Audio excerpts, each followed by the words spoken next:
C.O.P.S, Central Organization of Police Specialists. Fighting crime in a future time. Protecting Empire City from Big Boss and his gang of crooks.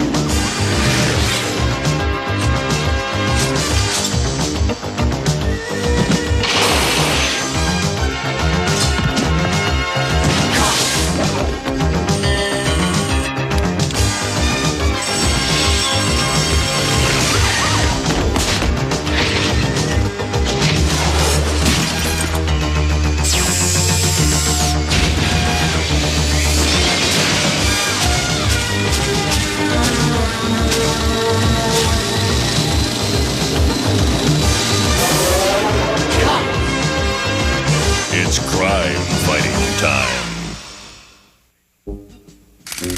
The Case of C.O.P.S File 1, Part 2. Empire City was in its greatest danger. C.O.P.S, the Central Organization of Police Specialists, was just being formed. And the big boss had recruited the scientific genius, Dr. Bad Vibes, to invent the ultimate crime machine. And now, Dr. Bad Vibes was about to use his evil device. Here's how the caper continues.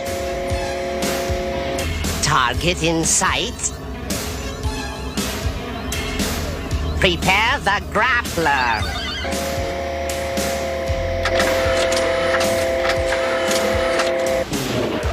Federal Agent Vest thought we could get a lead on Dr. Bad Vibes by searching his old apartment. Lead the way, Longarm.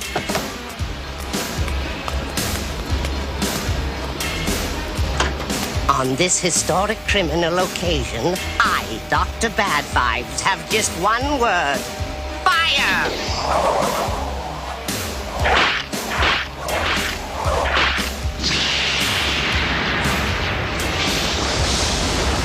What the? Earthquake? What? Not likely, kid. I think we better call for backup. Tell him to hurry and get us back down. 1033, emergency. Officers need assistance. Repeat, 1033. What is your location?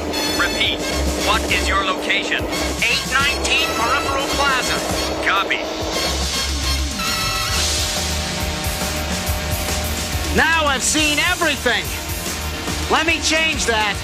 Now I've seen everything.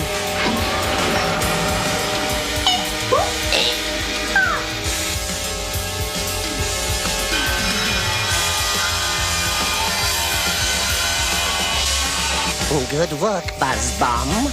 Today you've earned your steel wool cupcakes.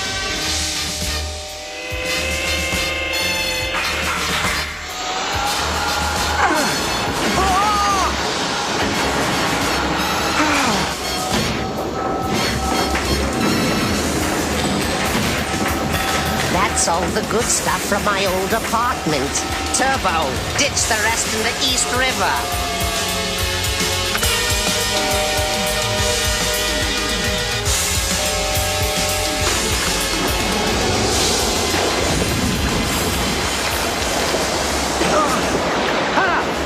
Bullseye! We're in the East River. Hurry before it's too late. Hang on, the cavalry's on its way.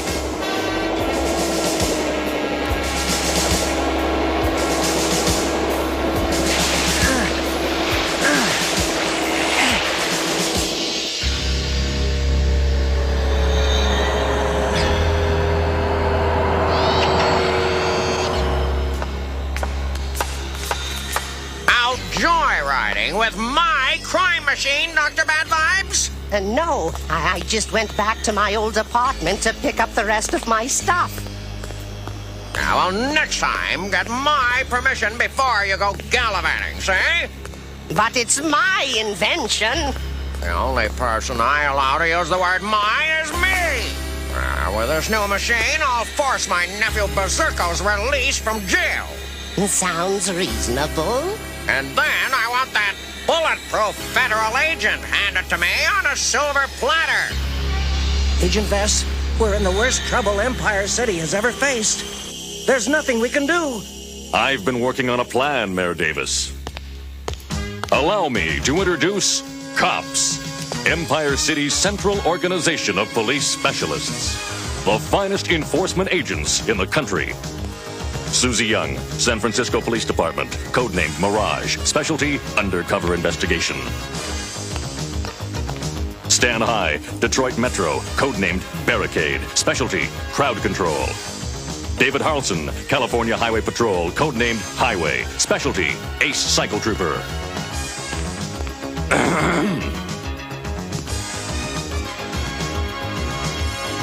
Walker Calhoun, former Texas Sheriff, codenamed Sundown, specialty Special Investigations.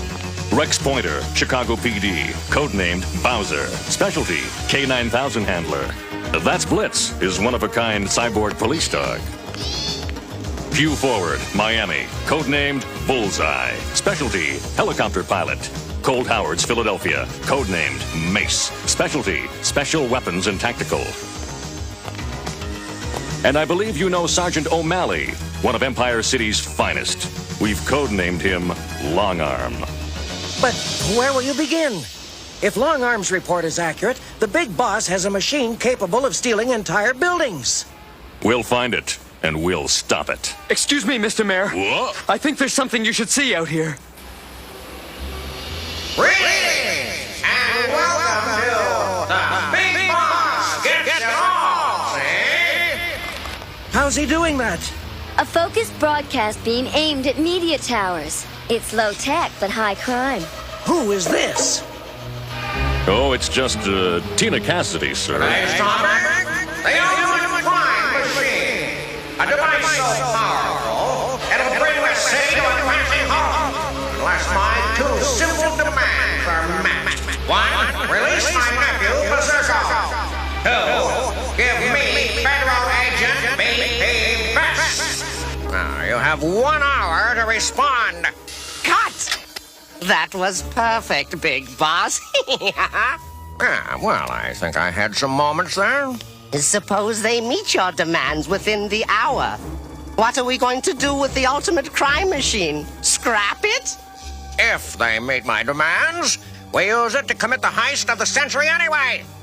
Turbo, get the UCM into position.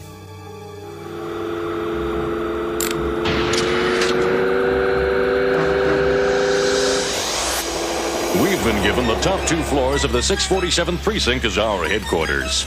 Our first assignment is to locate the ultimate crime machine and render it useless.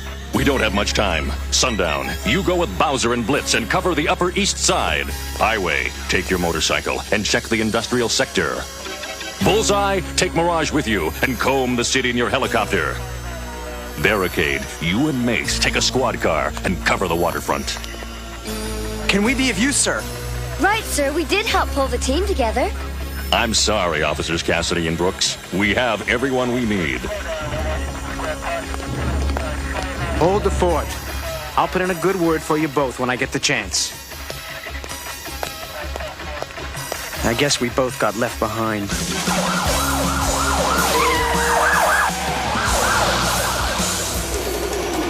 Big job for our first one. Think we can handle it? We're cops, aren't we? We can handle it. Now that's what I call a serious bogey.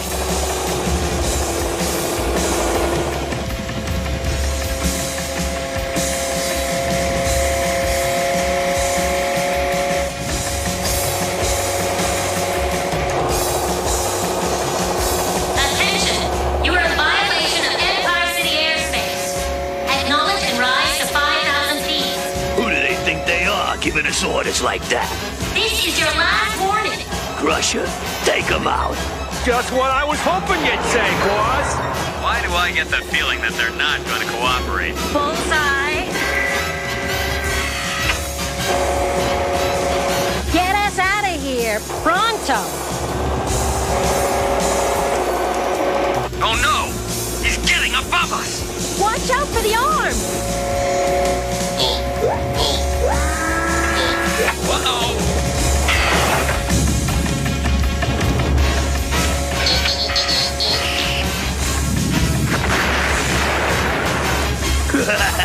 put the kibosh on those cops.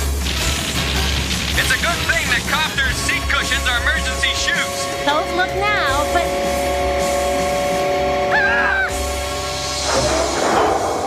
So nice of you to drop by. Get ready for the ride of your life.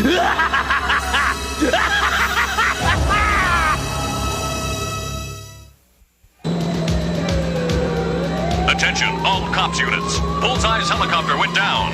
Surround the area. Keep your eyes peeled for the crime machine. Let's check the crash site.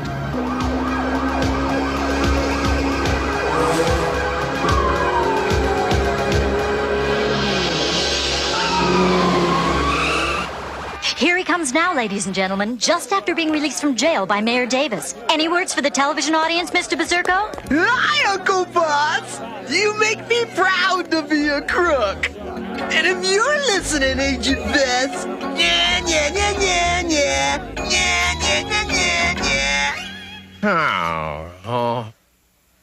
Well, they've released Berserko, but no word on Vest. Prepare to commence Operation Super Heist. Roger, we'll do, Big Boss. Just as soon as we've made our cop captives uncomfortable.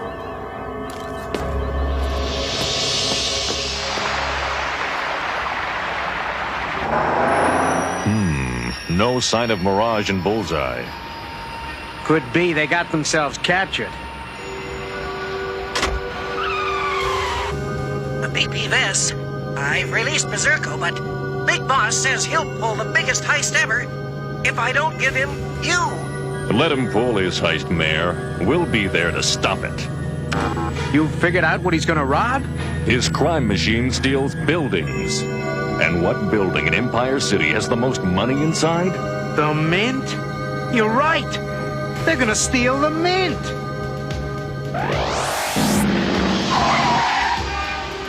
Thank heavens we're in time. Closed.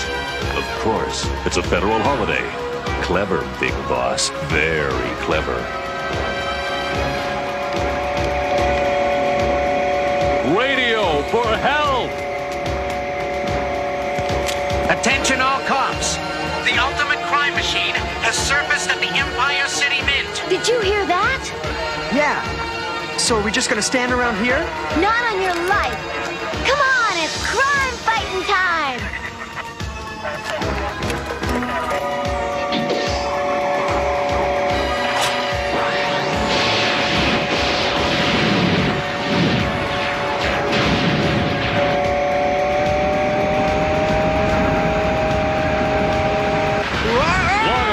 My hand!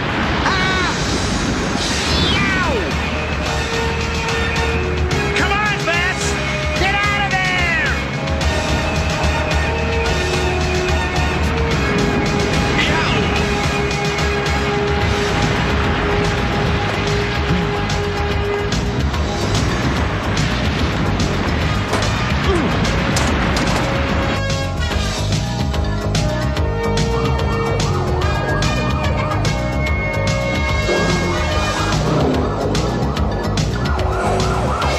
Come on! We can't lose sight of the Mint!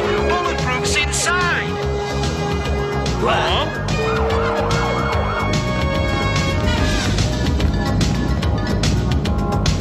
There. With this directional antenna, I should be able to send a remote control override from this squad car's onboard computer. But you have to stay directly under the ultimate crime machine. Don't worry, I'll stay under it.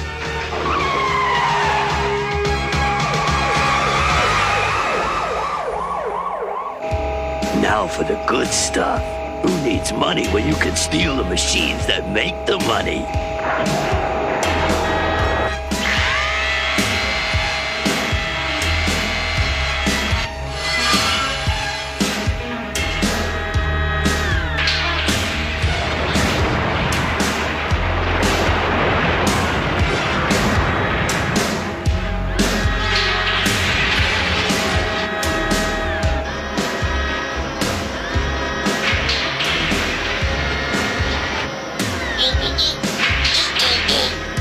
All right. One money press, genuine government issue.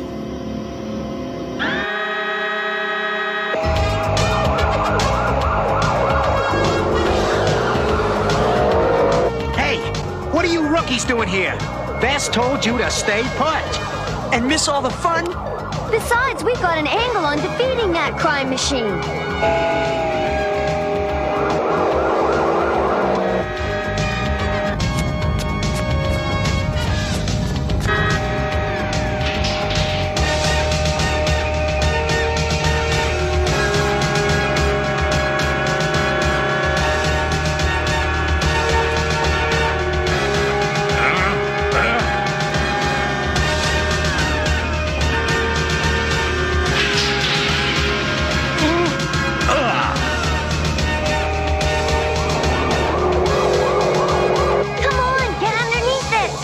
Hey, Turbo, let me fly this thing. No, Crusher. Aw, come on, Turbo. No.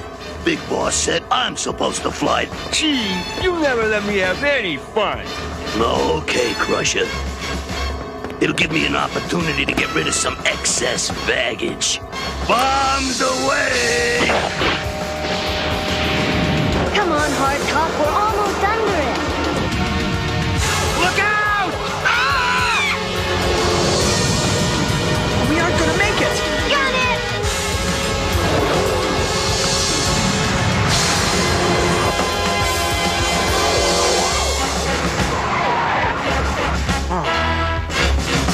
Hard Top. Mainframe. Are you all right? Don't worry, Long Arm. We've got the situation in hand.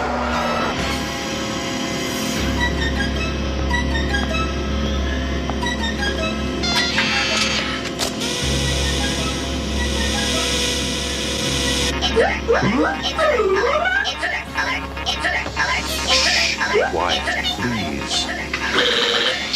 You bully. So now you're picking on poor little robots.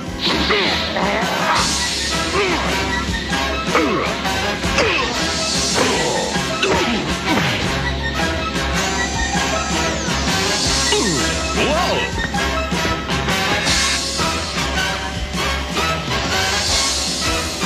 Okay, Mainframe, we're underneath it.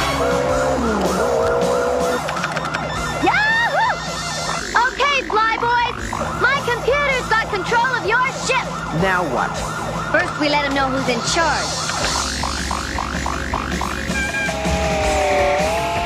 Give me that joystick, you lame brain. But Turbo, these controls got a mind of their own.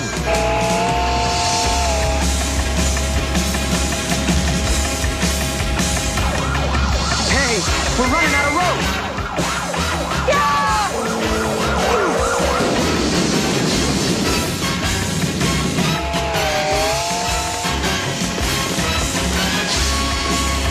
I don't know about you, but I'm bailing out.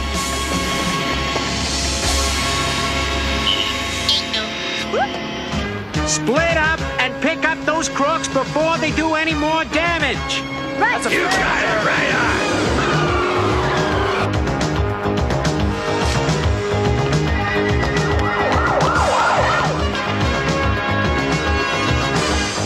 Hey, guys, I'm innocent. I was out for a little skydive.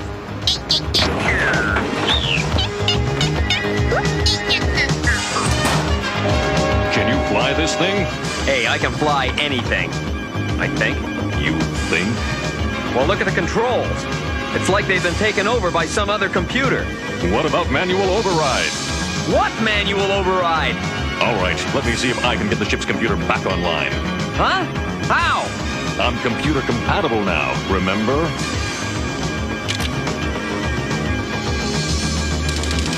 Hurry it up, sir. I'm working as fast as I can.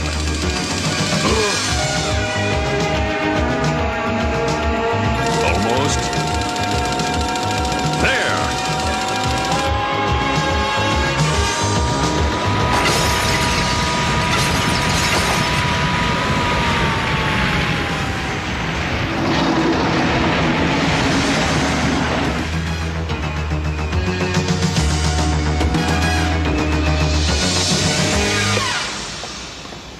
Gee, good thing there was a free parking space. No sense of humor. I've got something to say to the C.O.P.S team. Where are you two going? You said you wanted to talk to the cops. That's why you're staying here. welcome to the team. Your code names will be Hardtop and Mainframe. What about you, BP? What's your code name going to be? Yeah, what's BP stand for anyway? I don't know what it used to stand for, but from now on, I'd say it stands for bulletproof. Then that's my code name from now on. You all performed splendidly today. I'm proud of you. But as you know, Big Boss and the others got away, and they'll be back. There are many more battles to be fought, but together, one day, I promise you, we're going to put the Big Boss behind bars. The case of Cops File 1. Case closed. Cops, roll call. Highway, Mainframe, Long Arm, Bowser and Blitz, Sundown, Hardtop, Mirage, Bullseye, Mace, Barricade, and they call me Bulletproof. These are Empire City's most wanted crooks. Berserko, Rock Crusher, Misdemeanor, Turbo Two-Tone, Dr. Bad Vibes, Nightshade. Use caution in apprehending. Cookie jar!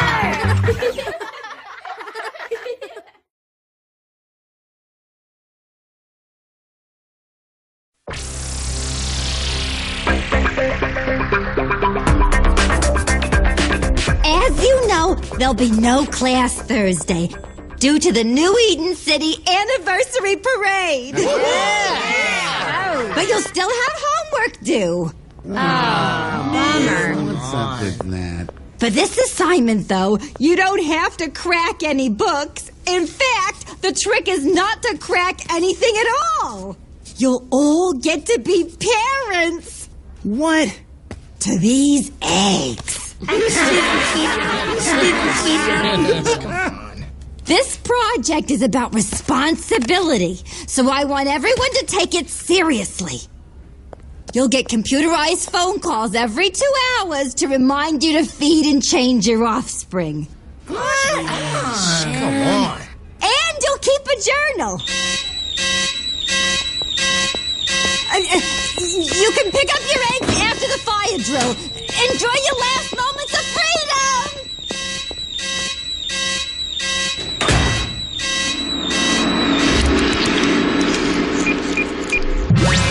I've always believed that children are the future of destruction.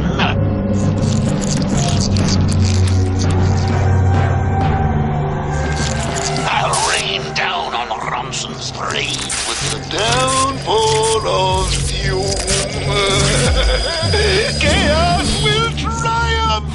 Just try to stop it.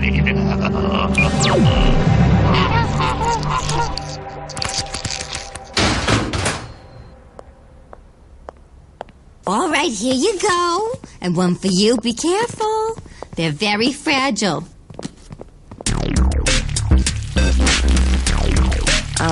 Ellie? The assignment was bunt cake, not burnt cake. I don't know what happened. Ugh, I knew I should have added more flour. Or taken driver's ed instead. Your next assignment is to create an entree for our cafeteria to serve at lunch. As for today's cakes, nice work. Everyone who didn't set off the school's fire alarm gets an A. Bringing your own lunch today? That was my lame health ed homework. Supposed to teach responsibility. Like someone who saves the city every few days needs to learn that. Good luck. Eggs and spiky metal hands aren't exactly the best combo. Oh, girl, I'm not sweating it. This will be the easiest A since I took art class. Hey, guys! Hey, man, you almost scrambled my homework. Oh, sorry, dude. So, Elle, how did your cake turn out? Fine. Hey, my cooking's not that bad. Yeah, it is. Seriously, the worst. You have no idea.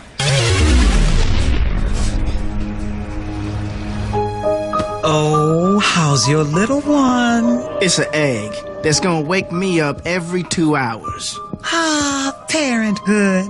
The most important job in the world and the toughest. I just make it look easy. Here, I made this to keep little Egbert safe. Oh, look at him and his little cute little egg. Egbert? Seriously? You'll understand one day. We'll see about that. This anniversary parade will be broadcast via satellite, so the world will bask in the perfection that is New Eden City. Nothing can go wrong. I want security detail all along the parade route. And a 24-hour guard for the most beautiful float in the parade. Wait.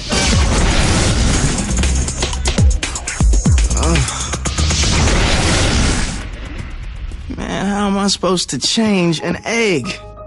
This is crazy. All right, there you go. Okay, nighty-night, Junior.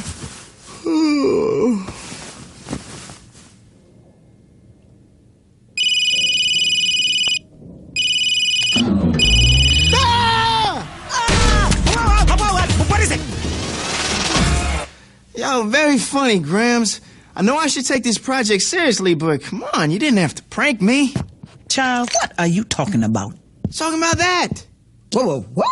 Something is definitely not right with Egbert. Ooh, how'd they grow up so fast?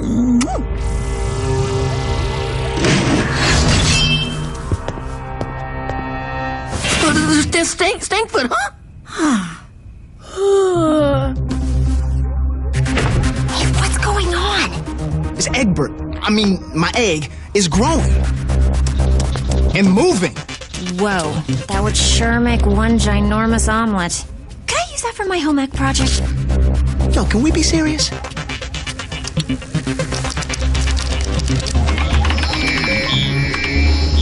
You do not want to eat this. It has super high levels of the Zevo compound. Now, how did Zevo get in my egg? I don't know. I sure hope it didn't get into our food system. Look, we have to destroy it before it hatches into some kind of mutant mega beast. Little late.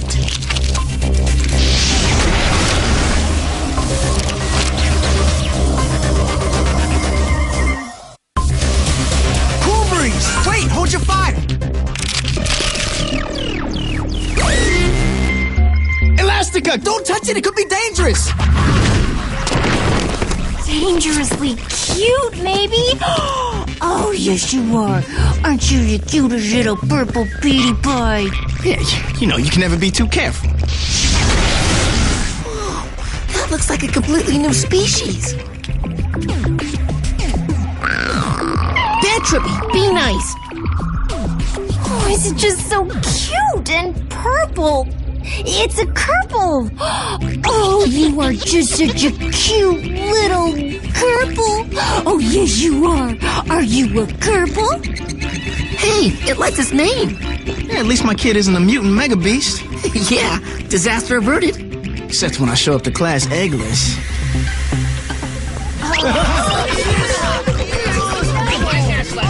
Can we keep him? No! Hey, if you really want us to learn about responsibility, aren't these guys better than an egg? Yeah, right? Please. Well, I suppose. And they seem harmless. Oh, yeah! But you only get to keep them until the school figures out what to do with them. But now, none of you should expect an easy A.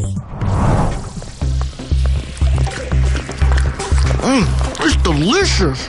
It's Cotilla's home ec project. Oh, well, she gets an A. I'm making mine tomorrow. Huh? And we have to eat it? If you know what's good for you. Everyone loves my carnitas. Woohoo! ¡Ay, qué hermoso! Where can I get one? Oh, you can't. They're sort of a limited edition. I'll buy it from you. How much? Not for sale. You know, 'cause, I mean, it's school property. Now for phase 2 of my plan. Bronson City won't be marching in any parade. They'll be running away in terror. Would you like to do the honors? Well, you can't. Vengeance is mine and mine alone. Bronson, you're the harbinger of your doom.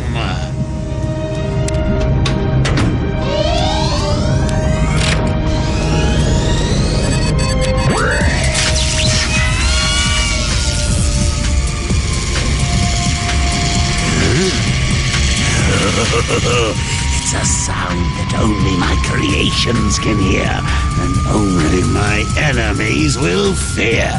Oh, I like it. Write that down. I might use it for my sonic apocalypse machine.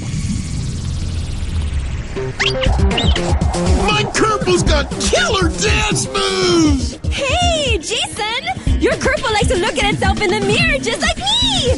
We can be BFFs. Hey, yo, that's not a reflection. There are 2 of them.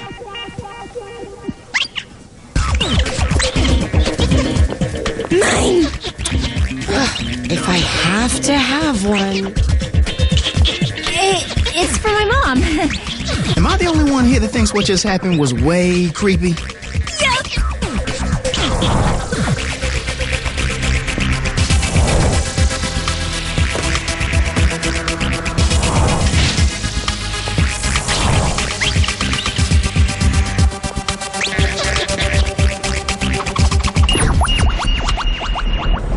I want these nasty little abominations rounded up before my parade.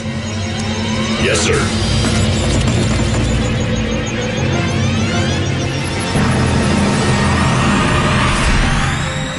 People will protest because these vermin are so cute. Yes, but we will deal with our short-sighted citizens soon enough. Once the entire mutant menace is destroyed.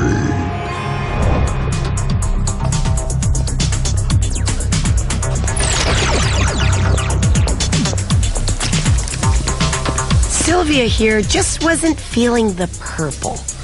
I taught her to sigh with exasperation. Ooh, mine can do tricks too. Cotillita, Vogue!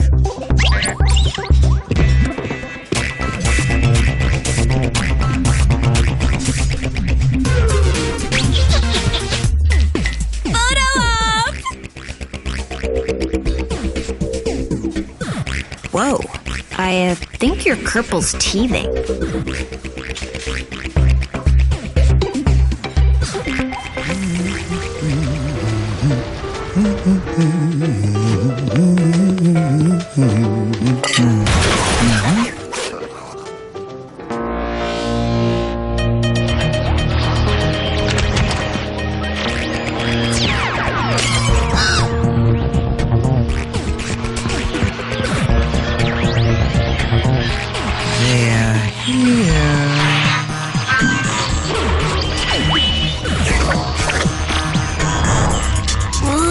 Something smells nasty.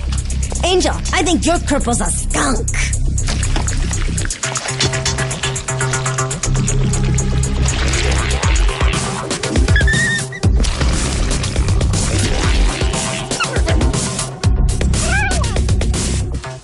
Are you kidding me?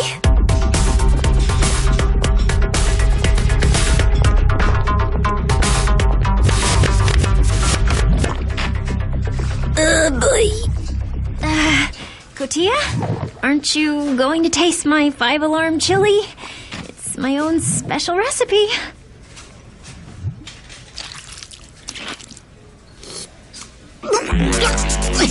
Está muriendo.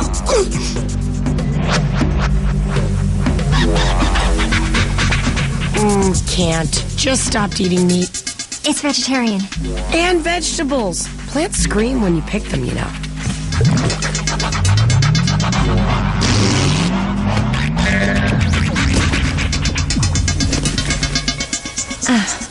Right. Even mutants hate my cooking.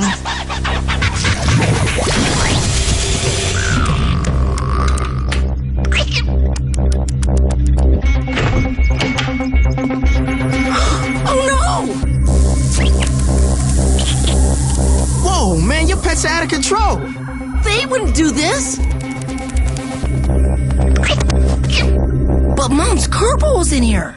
Maybe they're not as innocent as they look. I think Cotilla's ate her phone. And I think you two are nuts. Mine wouldn't destroy anything. Would you, Egbert? No, you wouldn't. What?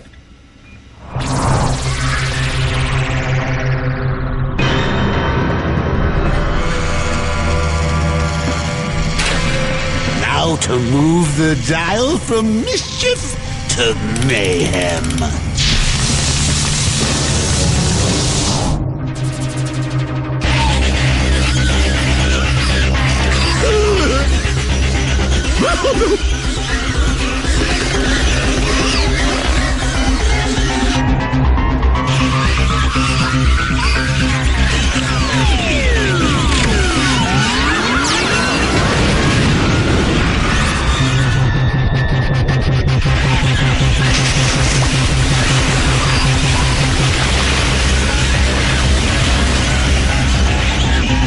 Greetings, citizens! A seasonal swarm of locust-like rodents, which many of you took in as pets, is destroying a great deal of city property. Please turn in all of these vermin for immediate disposal. Man, I cannot believe that guy. Now he's spreading lies about Kerbals?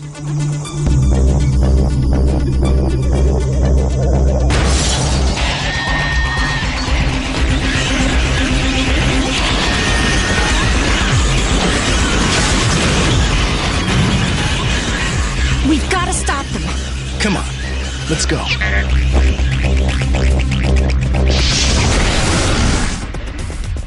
Z, no disrespect, but, can you take Egbert with you?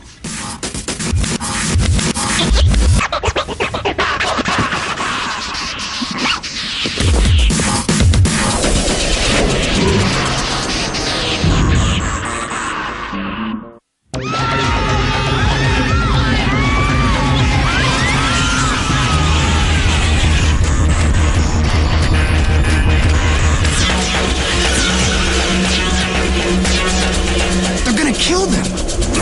Hey! Huh?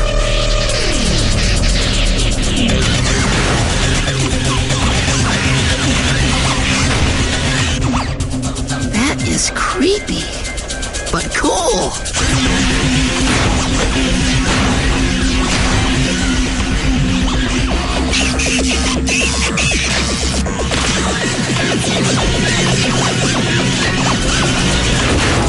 And I, Brett Ronson, am proud to welcome the world to New Eden City's anniversary parade! Don't open the doors!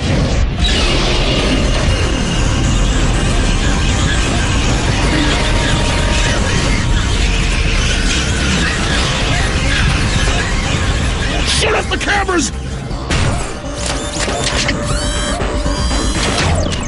You were supposed to take care of this. My reputation is ruined!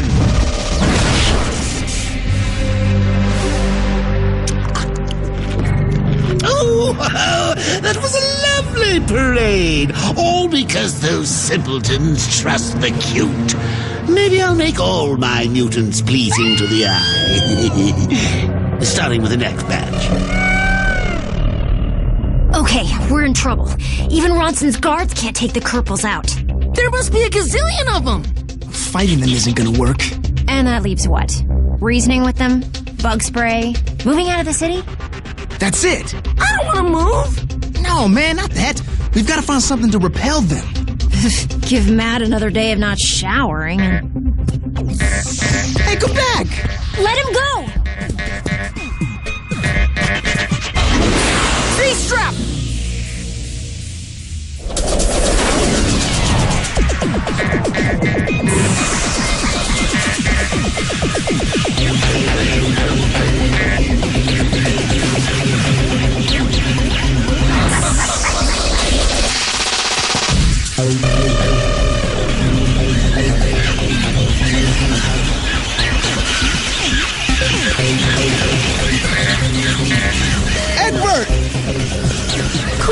Looks like no school tomorrow.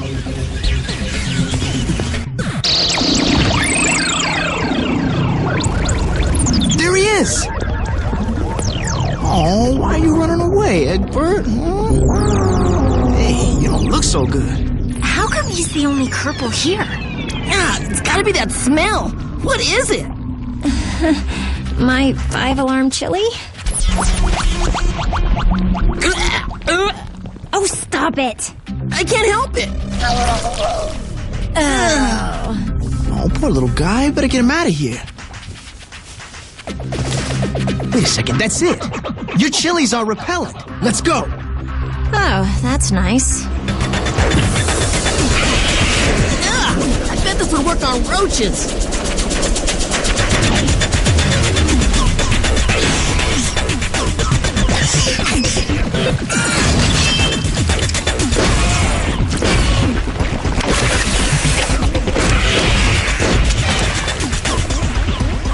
Stanford has room for a few new pets.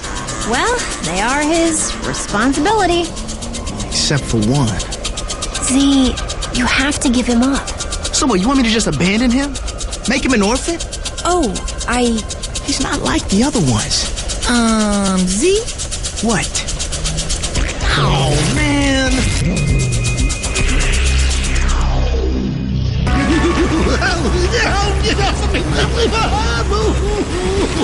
Stop cuddling me! You're pretty quiet today, Jason. You know, you did the right thing. Oh, yeah!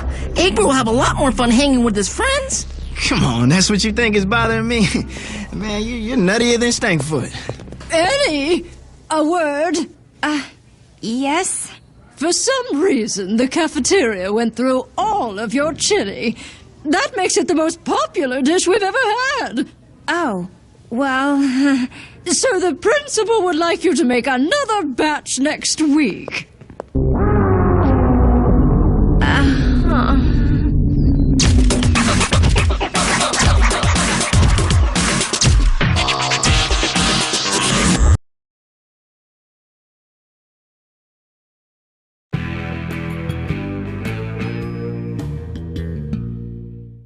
This is a true story. It happened to a friend of mine. Josh, you know, the really cute guy who sits next to me in chemistry? All Josh really cares about is his car. It's not even that special, but he's always fixing and tinkering with it. He never looks up. Once, when I was walking by, for the 10th or 12th time that hour, he asked me to hand him a ratchet wrench. I'm pretty sure he recognized my hand. Anyway, that car of his cost him a fortune, which is why, I guess, Josh ended up taking that job at the pizza joint. There was this notice up on the school bulletin board. The pizza parlor was looking for a new driver. Had to have his own wheels. So Josh met the owner for an interview, which mostly consisted of the guy tossing the pizza while asking Josh if he could begin right away. Since Sydney, the last delivery kid, went out with the pizza and never came back. Josh asked about the pay, which he learned was minimum wage, and tips. Unless, of course, a pizza took longer than 30 minutes to deliver. Then the cost of the pizza came out of his pocket. He could live with that. So Josh got a hat and a uniform shirt with his name on it. Around 10:30, the boss said he had to leave, but that he's made up a couple of pizzas. Josh could pop them in the oven and drop them off on his way home. So there was Josh, his first night on the job, sitting in the pizza joint waiting for the clock to hit 11. At 5:02, the phone rang. It was a girl. Kind of sexy voice, asking for a couple of pizzas. No problem. He'd be there in 30 minutes or it was free. Josh baked the pizzas, closed the restaurant, and headed for his car. And he still had 15 minutes to make a 7-minute trip. But suddenly, the car limped to a stop. Josh jumped out, flipped up the hood, and tinkered until he got the engine to crank up again. He raced the rest of the way, but it'd been more than 30 minutes. Josh knocked on the door of the big, dark house. A very pretty girl came to the door. Poor Josh. He was so embarrassed. He apologized for being late, and begged her not to tell his boss. The girl just laughed and told him she'd pay for the pizzas. So why didn't he just come in and wait till she found her purse? She asked Josh if he was hungry. She thought maybe he'd like to join her for some of that pizza. Well, Josh figured it was okay, since he was on his own time now, and he was kind of hungry. She asked Josh to get some soft drinks from the fridge in the basement, and she handed him a candle.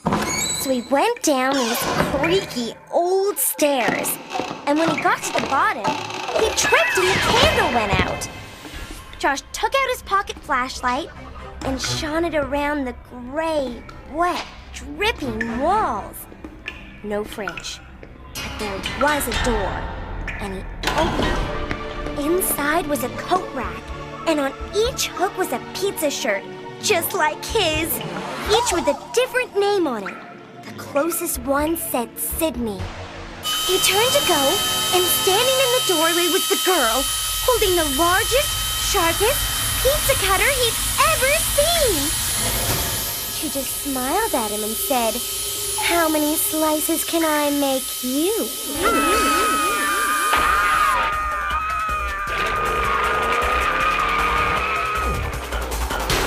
This is a true story. Happened to a friend of mine. Josh, who turns white as a ghost whenever I ask him if he'd like to go out for a pizza sometime. He's so cute.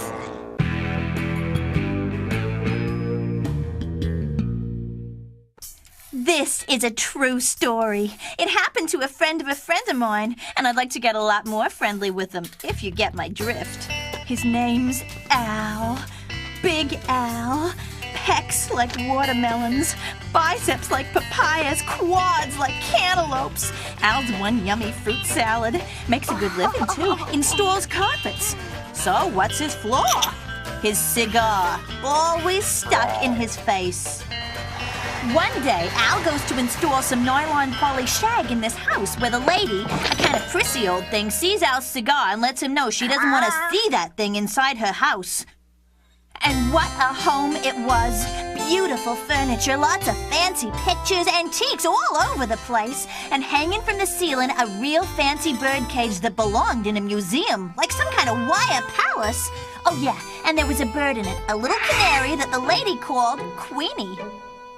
Well, Al clears out the furniture into the other room, but when he goes to move the bird cage, the lady says, "Queenie stays. That cage isn't on the floor, and besides," she says, "Queenie likes to observe people."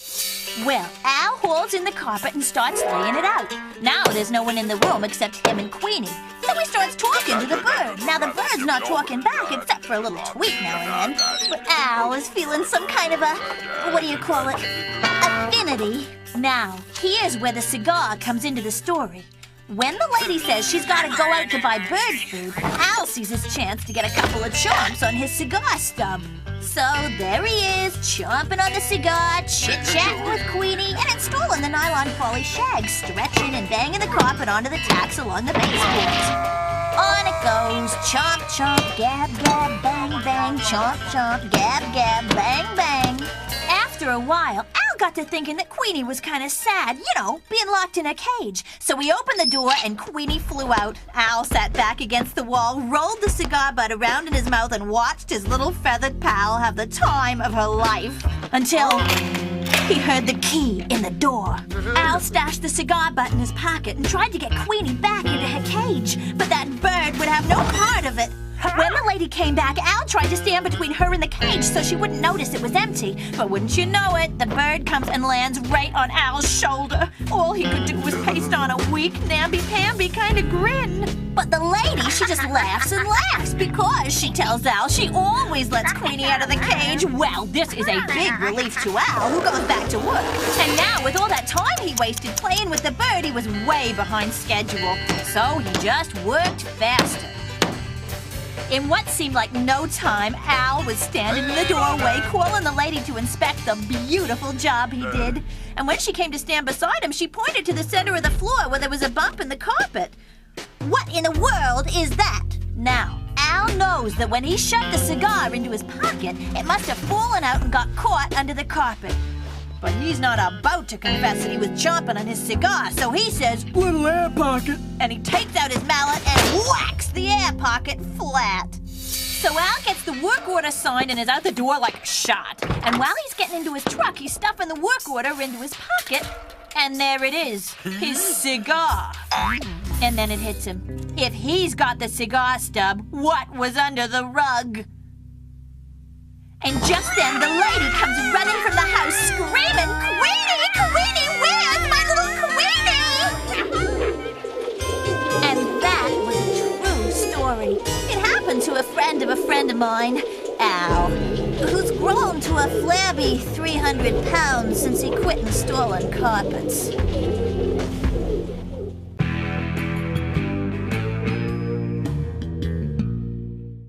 This is a true story. It happened to a friend of mine. Jimmy was the best. When it came to getting a story, Jimmy was a photojournalist in a class by himself, a stringer for the tabloids. He could put together a story like no one else. One day, Jimmy got a lead on a bunch of UFO nuts out in the New Mexico desert at this Area 51 place. They're saying that a UFO crashed there back in '47 and that the Army had the spaceship and the aliens locked away on ice that night. Jimmy was scoping out Area 51, a few square miles of scrub desert with some tumble-down Quonset huts and a couple of weather-beaten airplane hangars. The whole pile of worthless real estate was surrounded by a gleaming stainless steel chain link and barbed wire fence and camera. To a guy like Jimmy, where a keep out sign is a welcome mat, a setup like this was an engraved invitation. He broke out his gear, found a dry gully, hid the car under a pile of tumbleweeds, and set out on foot. Then he used his alligator clips to bypass the deadly electrified fence. Piece of cake. The hangar where the space stuff was stashed was a couple of 100 yards from the fence. From a distance, it looked like a breeze would knock it over. But up close, solid as a rock. A titanium reinforced rock. So, he slipped his skeleton key into the lock. The door swung open, and he was in. He quietly shut the door and surveyed the inside of the hangar as he adjusted the night vision goggles. There were things there in the hangar. It was difficult to make out the strange shapes through the goggles. These things were obviously a product of a superior alien technology. The pictures would be worth a fortune. He kept snapping away. The infrared film would pick up all of the detail. Suddenly, Jimmy must have tripped an alarm, or maybe they found the car. Quickly, he rewound and unloaded the film and hid it in the cuff of his pants, then reloaded and kept shooting. That's how the MPs found him. They ripped the film out of the camera and marched Jimmy to the guardhouse. But if they arrested him, it would mean them telling something about this place to the local cops. So, they let Jimmy go. He jumped in the car and hightailed it out of there. Now, Jimmy, not being one to waste time, was on the phone as he drove. He whipped the editors of the tabloids into a frenzy for his exclusive pictures of the alien spacecraft. He pulled into the paper's parking lot, presented the editor with a precious film canister, and collected a very heavy suitcase full of green stuff. They ran the canister to the photo lab, where it was scanned into the paper's mainframe computer. Then it was emailed to the print department, and 2 hours later, newspapers hit the streets all across the country. One small problem.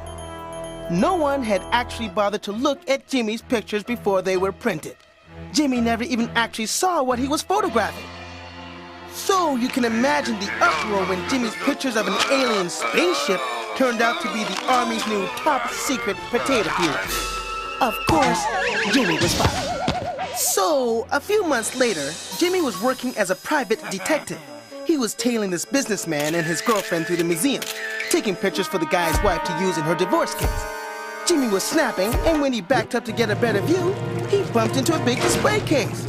He turned, and that's when he came face to face with an old friend. It was the alien and its spaceship from Roswell, New Mexico, hidden away in plain sight where no one would ever find it. Hey, it's a true story. It happened to a friend of mine, Jimmy. Turns out the spaceship had been right there, in the museum since about 1947.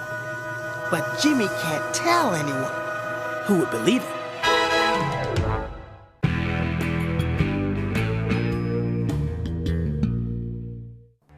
This is a true story. It happened to a friend of mine, Moody. He owns the Moody's Motel. You can't miss it. Big sign says Moody's Motel, home of Moody's Miracle Blunderbed. Last Saturday night, Len, a big friendly moose of a guy, wheeled into the motel parking lot. He was dead tired and wanted nothing more than a good night's sleep. Len rang the office buzzer and woke up Moody. Are you nuts? Boom, Moody, it's 2 a.m. Len pasted on a smile and introduced himself as the last of a dying breed of salesmen traveling across this great country. It's $50 for a room. Len couldn't help asking about Moody's Miracle Blunderbeds. Were they included in the room charge? Moody nodded, and cracking a smug smile, he answered, everything at Moody's is included. I guarantee it'll be a sleep you'll never forget.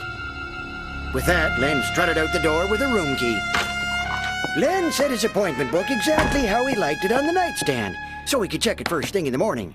Then he searched for the bed's massage control, but couldn't find it anywhere. This had better be a Miracle Blunderbed, Len thought, and it better be working. He picked up the phone and tried to get Moody, but there was no answer. Frustrated, he flopped down on the mattress. Just then, he heard a faint, weird, almost mechanical rubbing sound. Len thought it was the distant roar of the highway, or maybe ringing in his ears from listening to too much of that new country radio. Then he felt something at his fingertips. He ripped back the bed covers and saw that the mattress was moving. Must be touch activated. Len grinned as he slipped into the inviting Miracle Blunderbed. It felt like 1,000 busy fingers were massaging his body. All his aches and pains from knocking on doors just slipped away. Its soothing fingers just dragged him into a deep, dreamy sleep. Until 10 the next morning when he woke up. Len sprang out of the bed, feeling like he could sell anything. I could surely sell Moody's Miracle Blunderbeds. Hundreds of them, thousands. He burst out of the room and sprinted to the motel office, babbling something about the deal of a lifetime. Len begged Moody to tell him who manufactured his beds. Yeah, I could sell them to every motel in the country, in the whole world. Moody shrugged. I make them myself for my motel, and I'm not interested in selling them to anybody else. But Len kept pressing and pressing until the motel owner slammed the door in Len's face. Len was crushed, and he drove away. But before too long, he realized he'd forgotten his treasured appointment book back at the motel. Len knew one thing. He could try to live without Moody's Miracle Blunderbeds, but he couldn't live without his appointment book.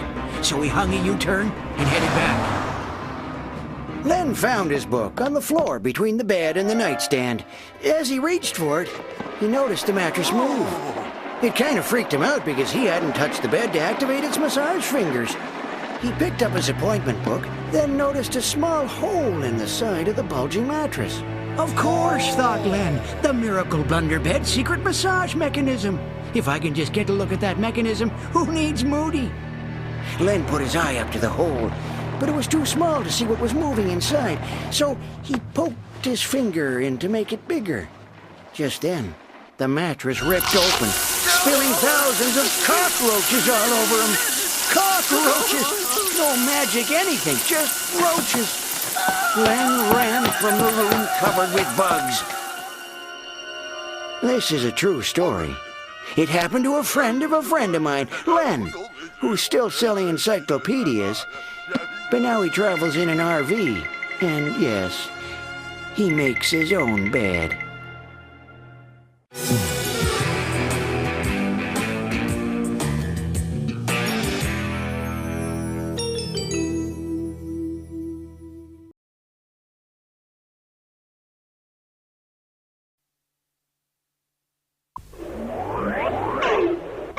TERRAHAWKS, stay on this channel. This is an emergency.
You say the Mars 2020 expedition is maintaining a planned radio silence? Yes, as part of a test program. Do you expect my 100 million readers to believe that? I'm accusing NASA of a cover-up. Oh, nonsense. I believe the base on Mars has been attacked, possibly destroyed. I believe the Earth itself may well be threatened. Pure speculation. I'm convinced a defense organization has been set up to counter the threat. He said in his column he was going to drop a bombshell tonight. I think it could be coming up right now. I believe the name of the organization is TERRAHAWKS. No comment? Certainly I'll comment. On behalf of NASA, I would like to issue a blanket denial of all theories produced without a shred of evidence. What about TERRAHAWKS? What about some solid evidence? I'll get the proof, and when I do, I'll tell the world. The people have the right to know. Flaming thunderbolts. Where did he get our name? I don't know. But one thing I do know. That man could be a threat to our entire security. Back to hawk nests, huh? All right, Hudson. As fast as you can.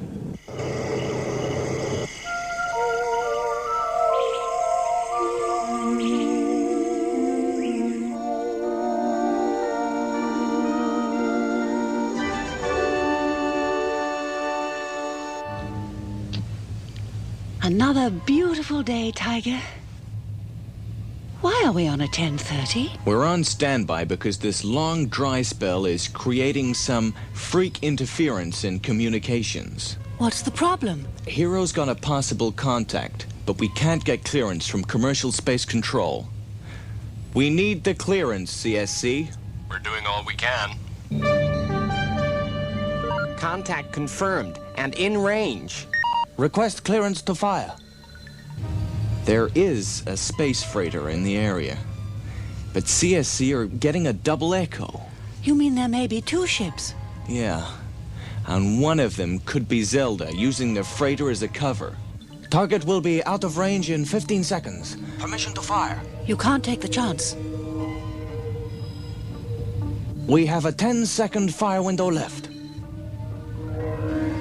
For space sake. 5, 4, 10-0. Let it go, hero. If it was Zelda's ship, it's through.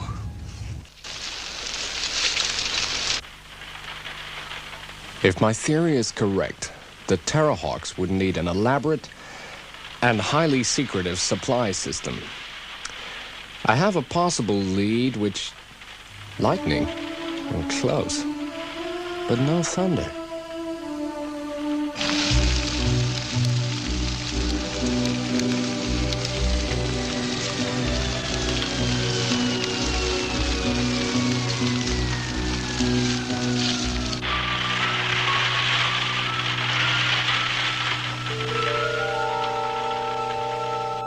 What you need, Daryl, old sport, is a drink. Better make that a double.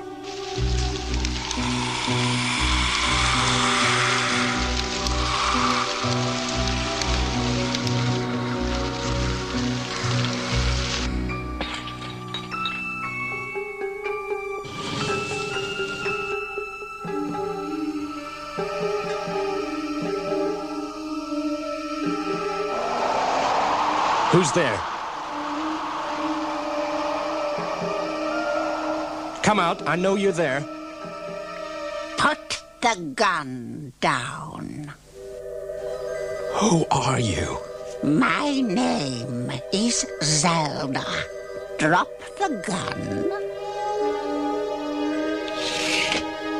Do as my mother says. Now we can talk, Mr. Darrell. You know me? Oh, yes. We monitored your TV performance. It was most absorbing. What do you want? I find we have a mutual interest, the TERRAHAWK organization. You've broken into my house. I'm warning you, there's an automatic alarm system. The police will be on their way. My mother can control matter. You will notice she is not wet from the rain. The alarm will not help you. We both want the TERRAHAWKS. We are going to help each other.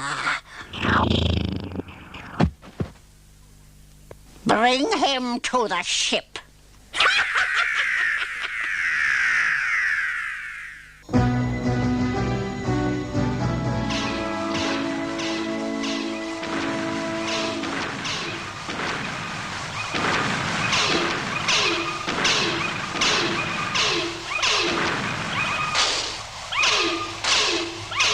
Sergeant Major, Yes, Mom. when he has a free moment, tell Dr. Einstein I heard that.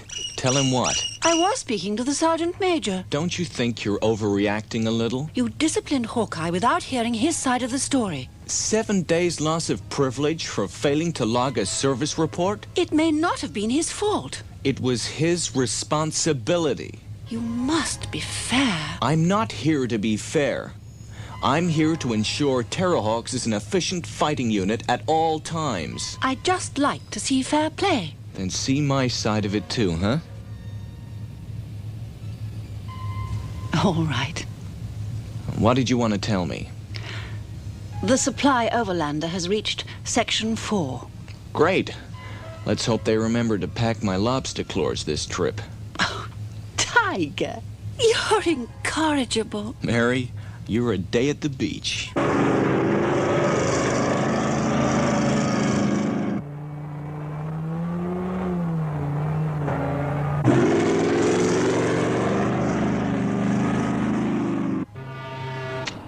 Ready for liftoff, sir. 10:50. 10:10.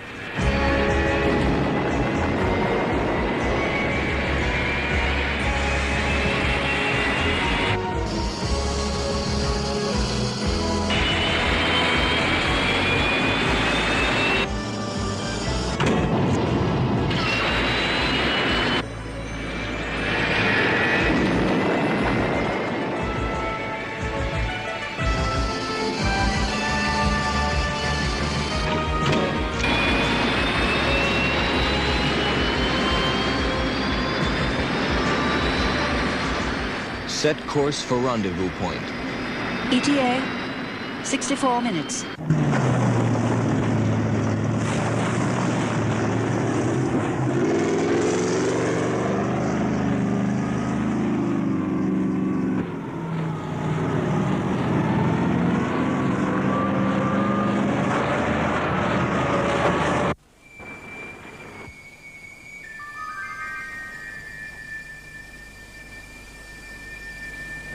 It's a pity you can't talk.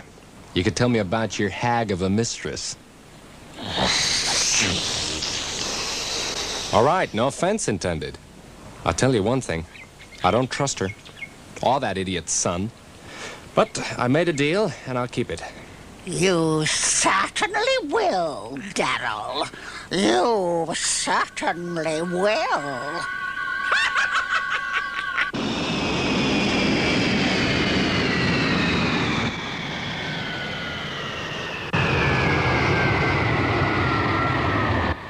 Where's the overlander? 8 miles due north. Right on schedule. Lower the cargo door.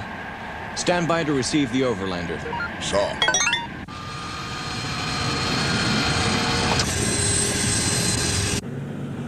Here it comes.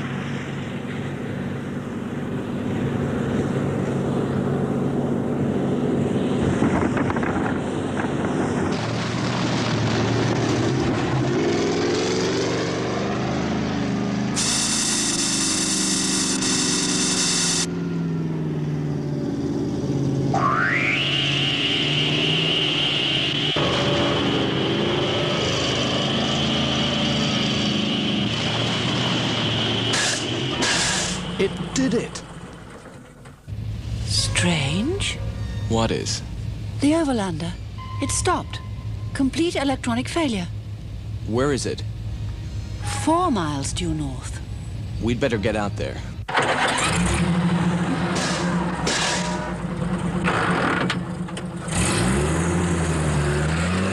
Wait.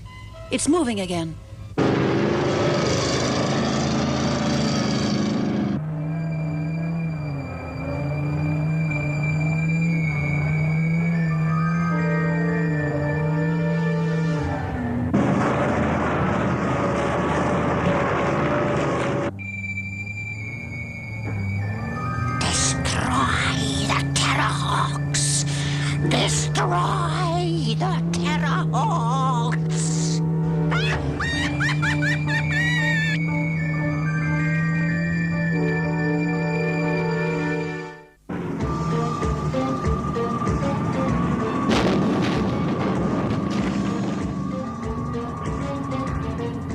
Where is it now?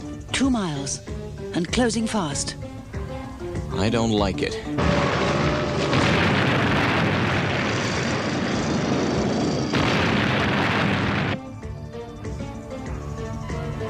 There it is. It looks like a runaway.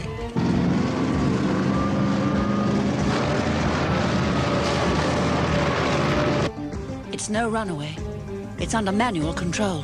What? Someone's driving it.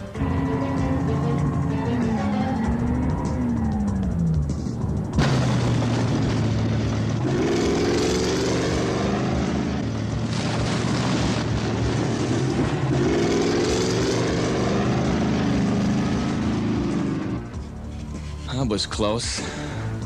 Too close.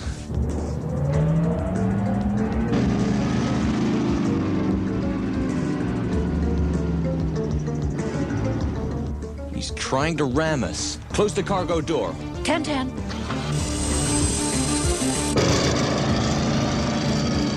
Get battle tank out there.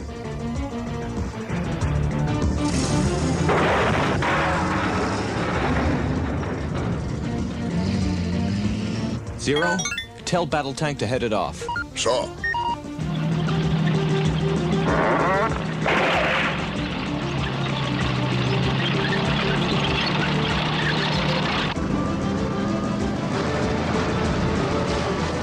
Tell battle tank to open fire. Yes, sir.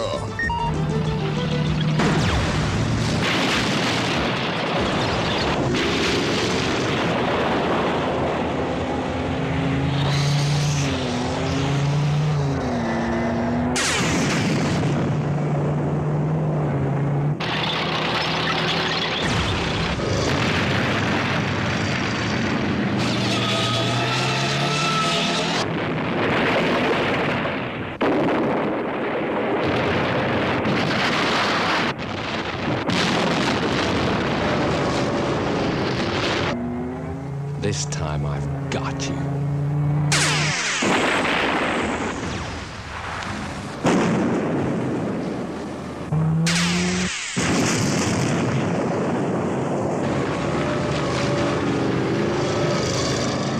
Here it comes again. 1050.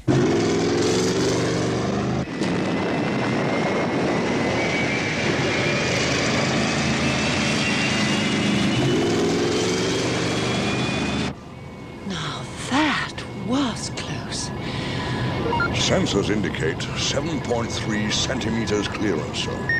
Thank you, Zero. Tell battle tank not to let it get away. I want whoever's behind that wheel. Yeah. Yes, sir.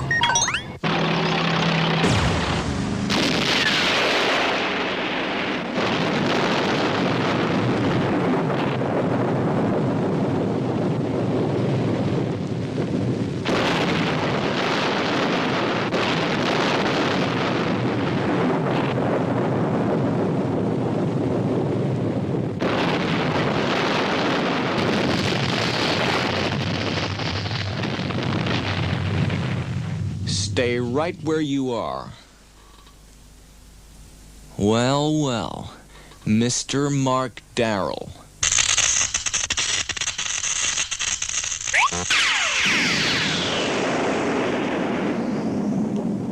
I see you've made some new friends. Bad choice. On your feet. You've got some questions to answer. A lot of questions.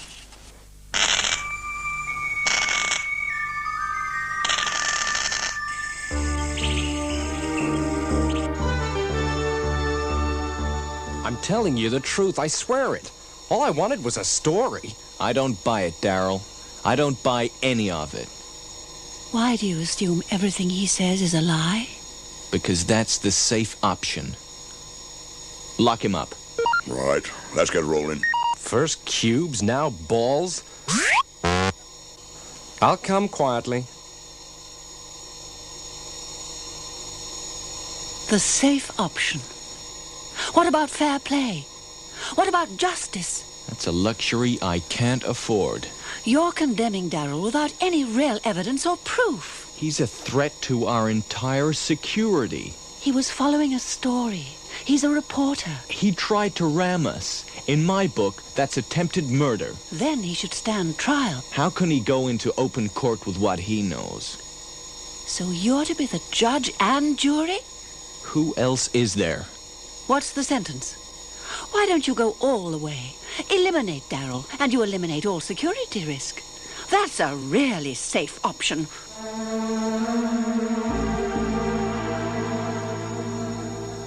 Hey, what about a drink of water? I can't leave my post. These bars look like tungsten steel. I'm not going anywhere. I'll watch him. Go and get some water. Yes, ma'am. Thanks. How's the arm? Better. Much better.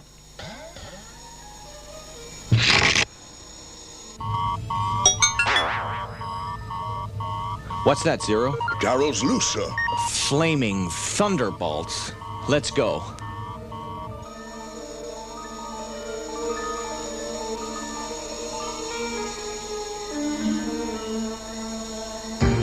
Destroy the TERRAHAWKS.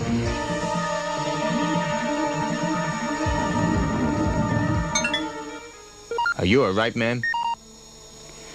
I'll be fine. Stay here in case he tries to double back. I'm going after him.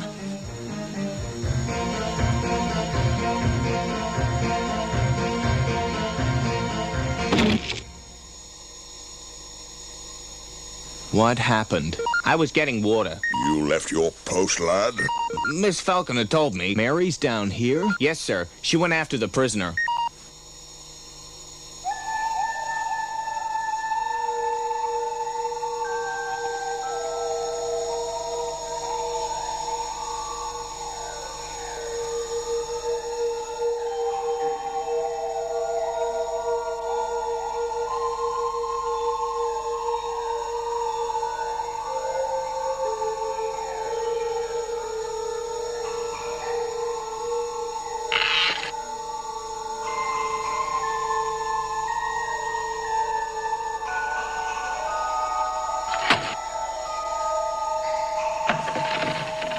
Daryl? I want to talk to you. Sure. Come in, Einstein, but alone. You stay here, Zero.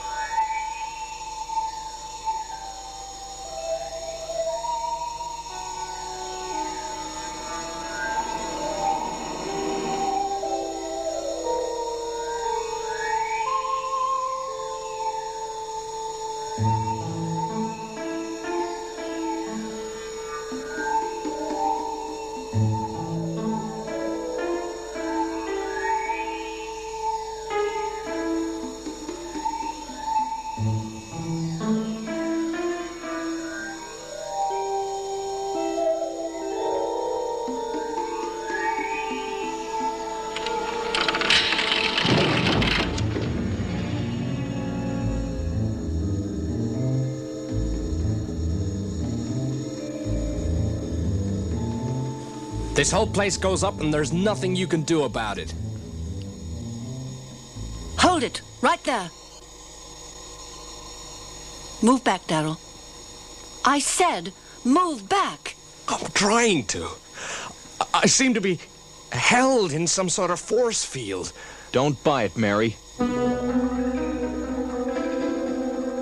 I'm trying to break it. Mary, fire. Give me a chance. You wouldn't shoot a man in cold blood. For space's sake, Mary, don't trust him. I'm going to turn the detonator off. Don't shoot.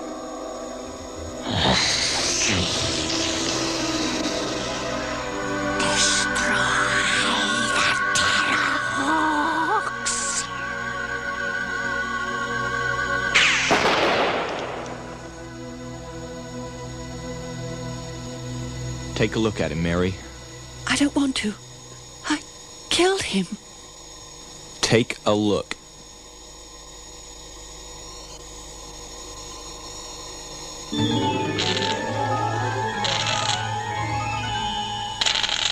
He was an android.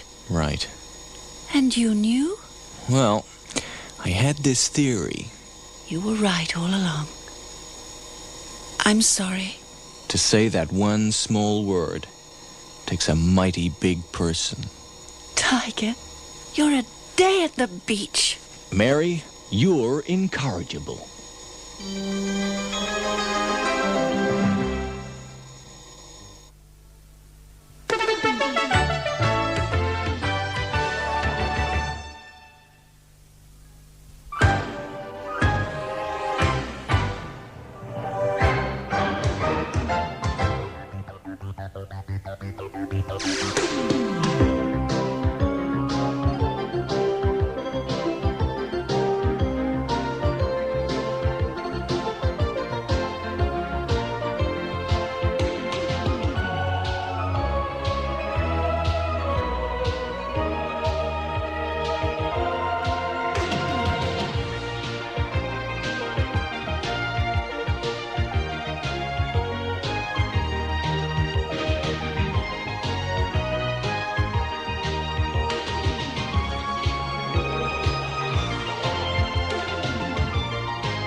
Surrender or pay the consequences. Earth's most powerful soldiers are Earth's last chance to fight the spiral zone. Darkness has fallen on the victims of the zone. Our world calls for courage, peace and freedom. We must own. We will fight on our honor, what is right. We'll defend, fight the zone. Zone riders, Earth's most powerful soldiers, are Earth's last chance against the spiral zone. Zone Riders, looks like we're coming to a commercial. Let's fight the zone.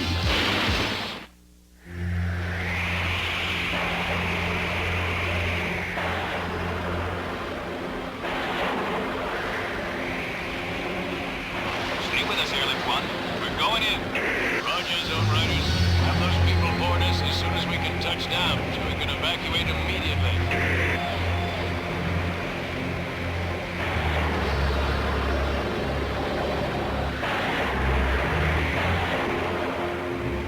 We are clocking winds over 130 miles per hour. I have lost them on the radar. Zone Riders to Airlift 1. We're losing you. Come in, Airlift 1. It is all right, Commander. They are right behind us. Wait, there is something else.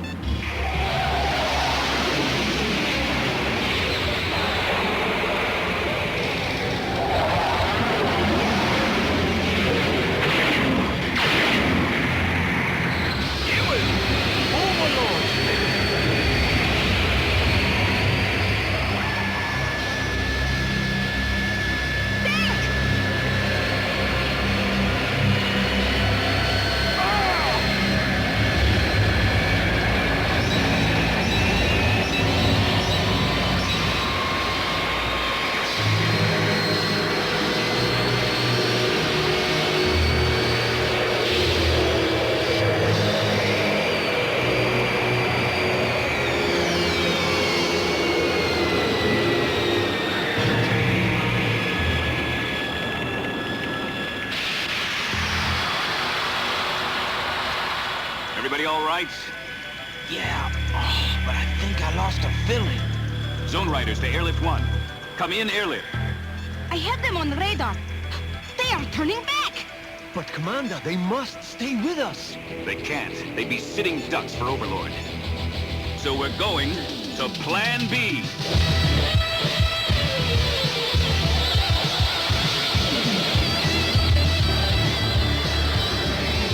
That is San Juan up ahead.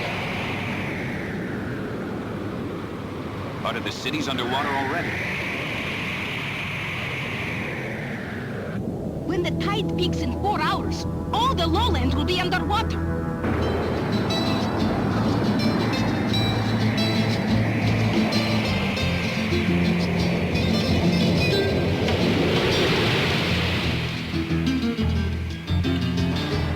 The other planes never could have landed in this.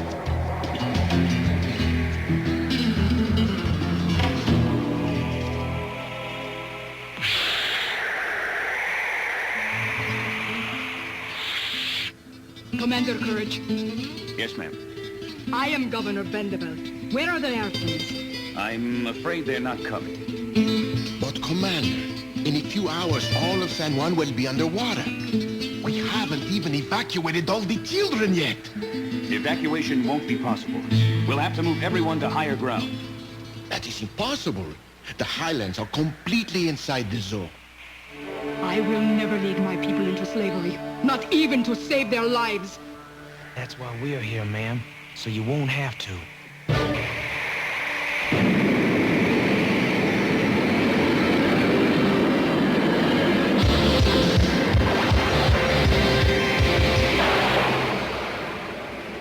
What if they can't destroy the zone? You should have sent your son away on the first airplanes. No, Gomez. He cannot have special treatment just because his mother is the governor. I must believe the Zone Riders will save Roberto and all the people, where I could not.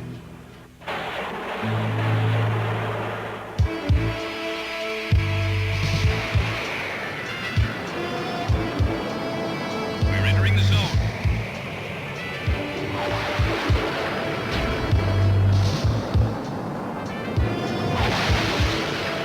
I am detecting multiple zone generators ahead. We better find a place to set down.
Overlord thinks he shut us down for good, yeah?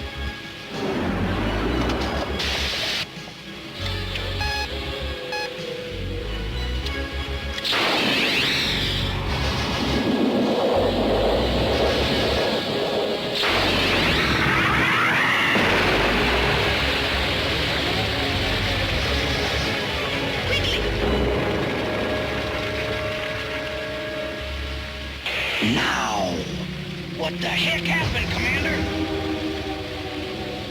Some type of force field. It sent the energy from my blast right back at me.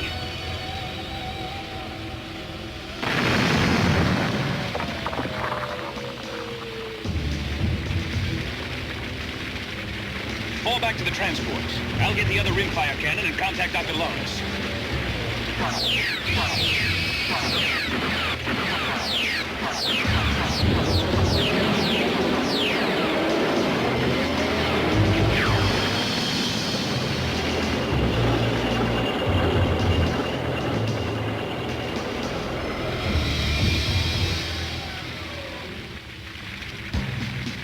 stay and fight. It's no use. Not until we can knock out those generators. Max, get to the governor. Tell her what happened. Hit it!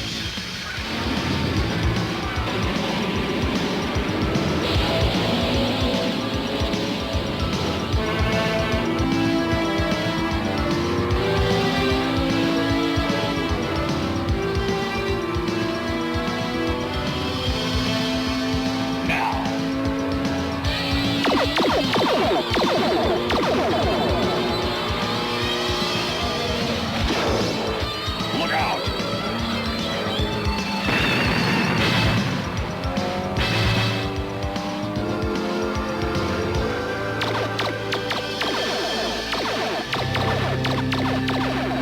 Overlord, they're getting away. Let them go, Reaper. They'll be back soon, and begging me to let them in the zone.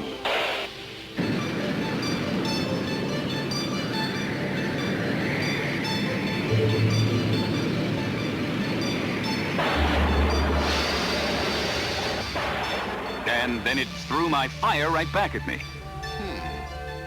It sounds like it's a null-frequency field, a sort of reverse energy shield. It absorbs and returns the energy that's fed into it, you see. If we cannot blast through, then how do we fight it? I don't know. I'll have to work on it. Wow, the Zone Riders! Mom's waiting to see you. Please, go right in, Commander.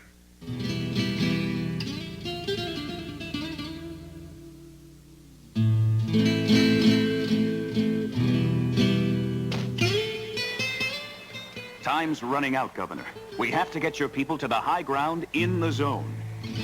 My husband has been trapped in the zone since Overlord's first attack. I swore I would never lose my son, as I have lost my husband. The zone won't last forever, ma'am. Our scientists are already working on a way to penetrate the shield around the generators. But can you guarantee that the zone generators can be destroyed? That the people will be free? You have to send them into the zone. It's the only way they can survive. You can't choose to let them perish. Not even for your own son.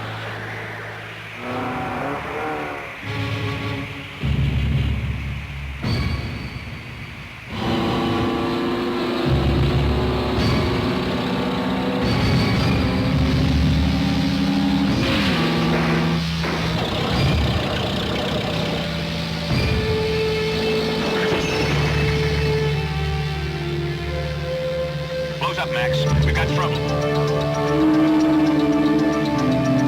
What is happening? Overlord. No one enters the zone. No one will be saved unless the Zone Riders surrender. Stay tuned. The Zone Riders will be back. And now we return with more Spiral Zone action. You will hand over your weapons, your helmets, and your vehicles. You cannot do it, Dirk! Can you choose to let all these people perish?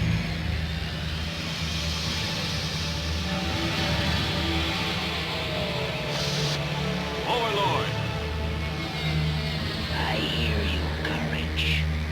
We accept your terms, but we need time. We have to inform MCC first. We cannot do it! If we don't, Overlord will let these people drown. Zone Riders to MCC. I do not believe this is happening! Neither do I. Have you found a way to break through the shield around those generators? We think... It's the storm. I'm losing him. Stand by for adjustments on your... Tank! Yeah, Commander. This is your department.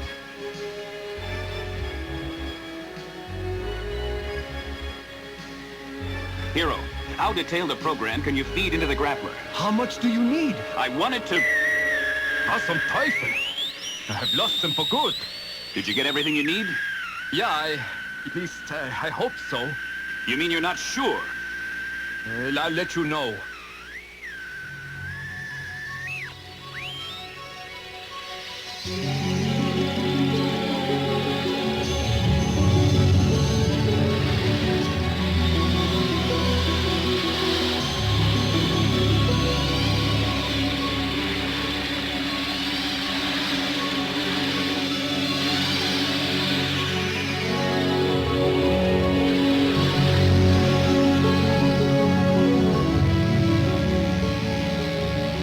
Would we see Papa in the zone?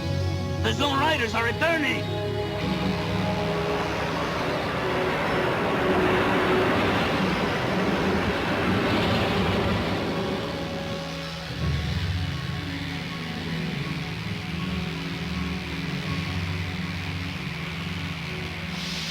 Overlord!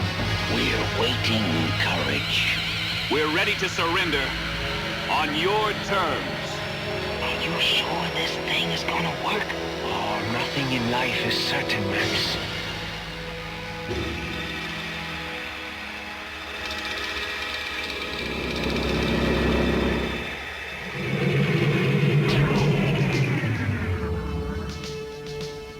Brilliant, Overlord. They really are going to surrender.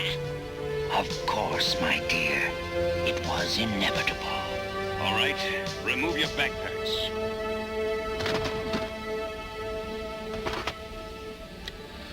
Now, move away from them. Remove your helmets and submit to the zone. You first, Carriage. And if we refuse? It's a little late for that. My Black Widows will be happy to help you. Then I guess we have no choice.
They're heading for the zone generators.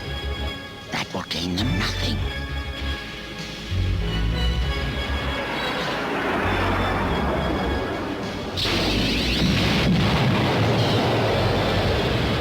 Make it fast, Tank, and that thing better work.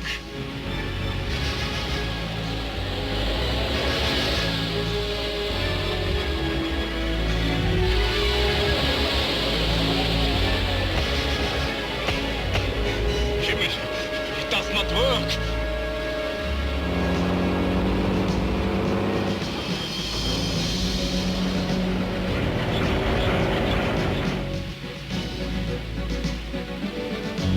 Tank, what are you waiting for? We have a small problem, Commander.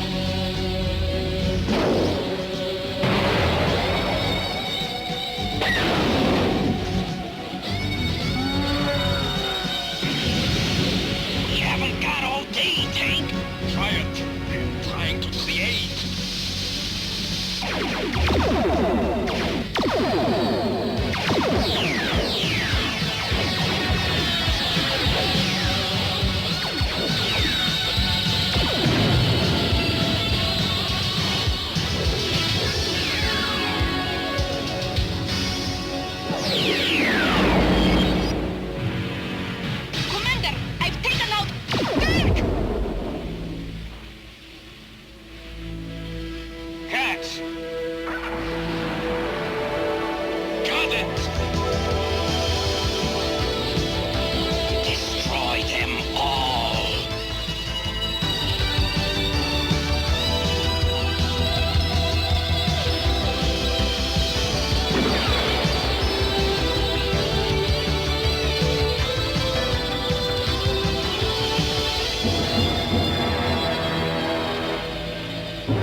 Black Widows, withdraw!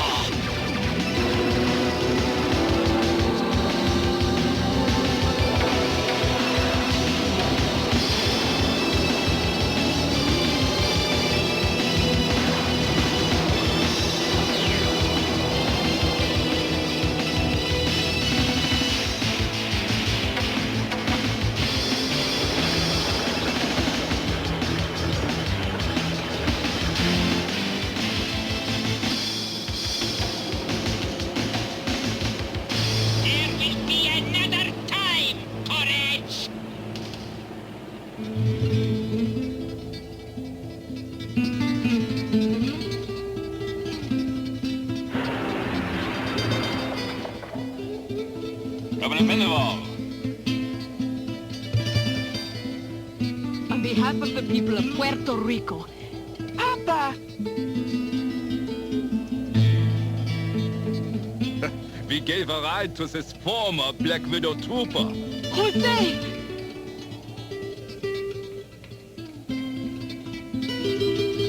Let's go home.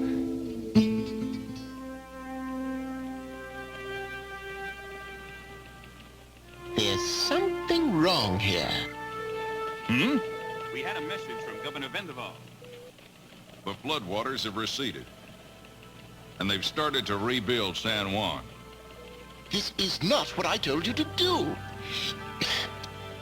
What you've done is completely different from my instructions. He's a natural genius, Doc. Especially when he doesn't know what he's doing. You can't argue with success. I say, he may have a point there. We'll be right back with more Spiral Zone action.